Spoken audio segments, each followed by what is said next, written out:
नमस्कार। भारत दुनिया के YouTube चैनल में आपका बहुत बहुत स्वागत है। उत्तर प्रदेश विधानसभा चुनाव में बहुजन समाज पार्टी की बुरी हार हुई। एक समय ये पार्टी उत्तर प्रदेश की सत्ता पर काबिज हुआ करती थी और जब चुनाव न जीत पाती थी तो दूसरे स्थान पर रहा करती थी। सीटों के मामले में बसपा राज्य की 9वें नंबर की पार्टी बन गई है। चुनाव में बसपा को महज 1 सीट हासिल हुई। वोट प्रतिशत में बसपा अभी भी तीसरे नंबर की पार्टी बनी हुई है। बसपा को इस विधानसभा चुनाव में 12.88% वोट मिले। ये पिछले चुनाव की तुलना में 9% से भी अधिक की गिरावट है। 2007 में जब बहुजन समाज पार्टी की पूर्ण बहुमत की सरकार बनी थी, तब पार्टी को 30% से अधिक वोट मिला था और 2012 में सपा लहर के बाद भी बसपा करीब 26% वोट पाई थी। 2017 में पार्टी का वोट प्रतिशत गिरा और ये 22% के करीब रह गया।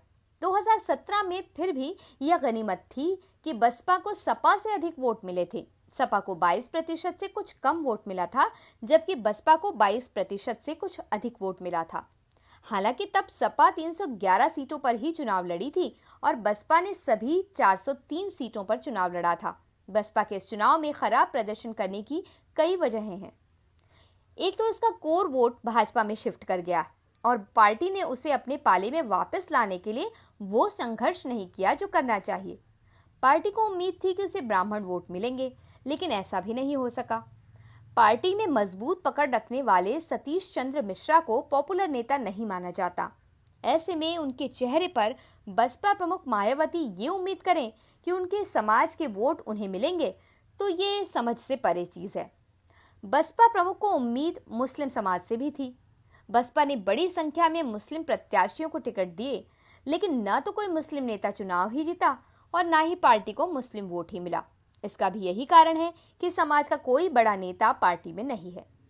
एक समय नसीमुद्दीन सिद्दीकी बसपा में थे और पार्टी का मुस्लिम चेहरा जाने जाते थे, परंतु ये भी एक सच है कि नसीमुद्दीन सिद्दीकी भी कभी पॉपुलर नेता नहीं रहे।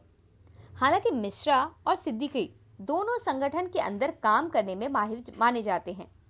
बसपा के अंदर से ये आवाजें उठ रही हैं कि अगर पार्टी को फिर से खड़ा करना है तो उसे दलितों के अलावा दूसरे समुदायों में भी अपनी पकड़ बनानी होगी और ऐसे में सतीश चंद्र मिश्रा और नसीमुद्दीन सिद्दीकी दोनों काम आ सकते हैं। इसमें भी दो मुश्किलें हैं। एक तो ये कि बसपा के अंदर मांग उठ रही है कि अब पार्टी अपने पुराने नारे यानी बहुजन हिताय बहुजन सुखाय पर काम करे और बजाय बाकी समुदायों को जोड़ने के दलित समुदायों को पहले अपने पक्ष में करे। वहीं दूसरी मुश्किल ये है कि सतीश चंद्र मिश्रा तो पार्टी में मजबूती से काम कर रहे हैं, लेकिन नसीमुद्दीन सिद्दीकी कुछ साल पहले कांग्रेस के साथ जा चुके हैं। बसपा अपनी स्थिति सुधारने के लिए अपने पुराने नेताओं को पार्टी में लाना चाहती है। ऐसे में खबरें आई कि नसीमुद्दीन सिद्दीकी बहुजन समाज पार्टी का दामन थाम सकते हैं। नसीमुद्दीन सिद्दीकी के बसपा में शामिल होने की खबर आते ही बसपा कार्यकर्ताओं में उत्साह दिखने लगा, जबकि कांग्रेस के अंदर चिंता देखी जाने लगी। इस सब के बीच नसीमुद्दीन सिद्दीकी ने सोशल मीडिया पर एक बयान जारी करके कहा कि इस तरह की खबरें सिवाय अफवाह के कुछ नहीं है। उन्होंने मीडिया में आई इस खबर को झूठ बताया और कहा कि उनके नेता राहुल गांधी और प्रियंका गांधी हैं। आपको ये बता दें कि जिस तरह से बसपा अपनी स्थिति बेहतर करने में लगी है, बिल्कुल उसी तरह कांग्रेस भी काम कर रही है।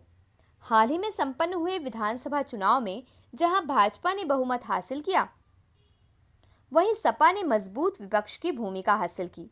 ऐसे में बसपा और कांग्रेस जैसी पार्टियां बहुत पिछड़ती दिखी।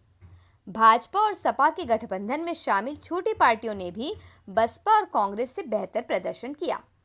राजनीति और इससे जुड़ी बड़ी खबरों के लिए जुड़े रहिए हमारे चैनल भारत दुनिया के साथ।